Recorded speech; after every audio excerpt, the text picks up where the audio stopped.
feeling like a shark in a shrimp tank. Big fish, small pond in the shrimp tank.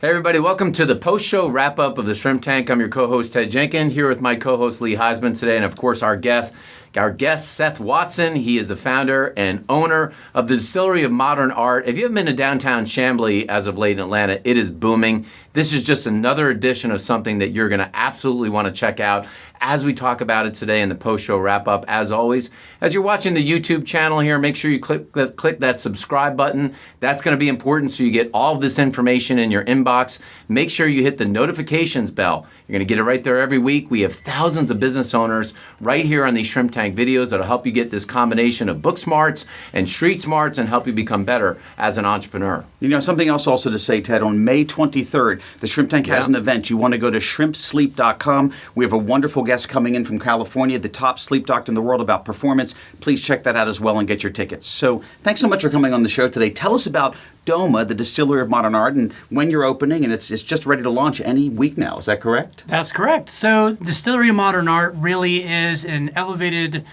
spirits distillery, a private event space, cocktail lounge, and modern art gallery. The goal is to really give people an opportunity to be ingrained in our process. Sorry for the play on words there. I was going to say, that's wonderful. Truly to be able to show a transparent process of how we create spirits from the ground up, and also allow you to immerse yourself in a space that's surrounded by glass.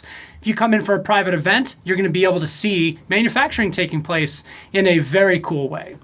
Art shows that are going to run constantly of local artists as well as well-known national artists, ever-changing decor, and fantastic high-end mixology-based cocktails of our spirits.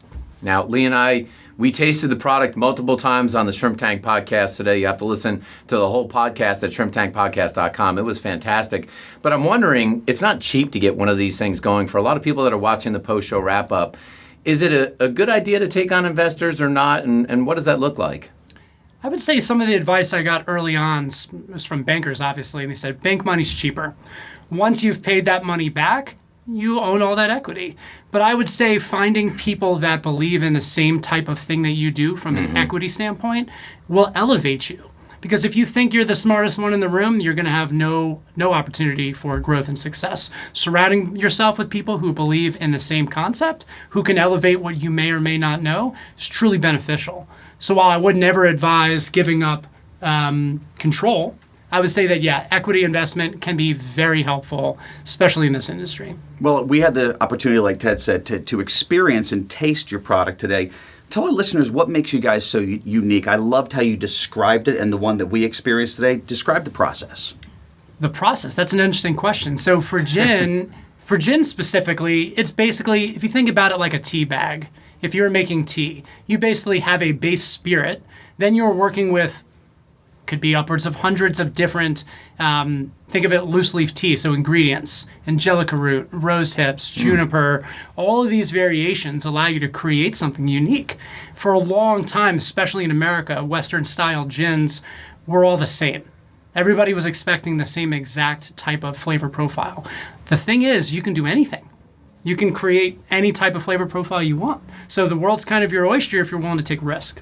Well, you know, I think I had a great experience. This is the first. Me too. It was a lot of fun. We've had over 350 episodes here in Atlanta. We have over 1,250 across the country. And I will tell you, this is the first one where I've had a buzz while I'm doing the post-show wrap-up. Tell our listeners, when are you opening? How do they get in touch with you? And how can they come out and find you? Awesome. So we're located in Chamblee, in downtown Chamblee, They are currently undergoing a very large redevelopment of their downtown. We're centralized in downtown. It'd be hard to miss us. The building itself is an architectural change for what most people are used to seeing. Our social media, anything Distillery of Modern Art that you type in, and you're going to find us very easily. And we hope to be open mid-April to early May. Folks, you got to check it out in here. It's going to be great if you want to have a private event, if you want to buy some personal bottles for yourself, or you just simply want to hit it in the middle of the day, get some sort of tour or tasting, all good things to do. Seth, thanks so much for coming on the show today and letting us taste actually the bourbon and the gin. I know Lee and I enjoyed that. And folks, check out the other videos right here on our Shrimp Tank video right on YouTube. We've had great people we've interviewed. Check out the recent one we did with Jeff Perkins. How do you get to 30 million users of a product? Park Mobile has done it, and they're adding 1 million people a month. Check that video out and much, much more right here on the Shrimp Tank. I've been feeling like a shark in a shrimp tank. Big fish, small pond, and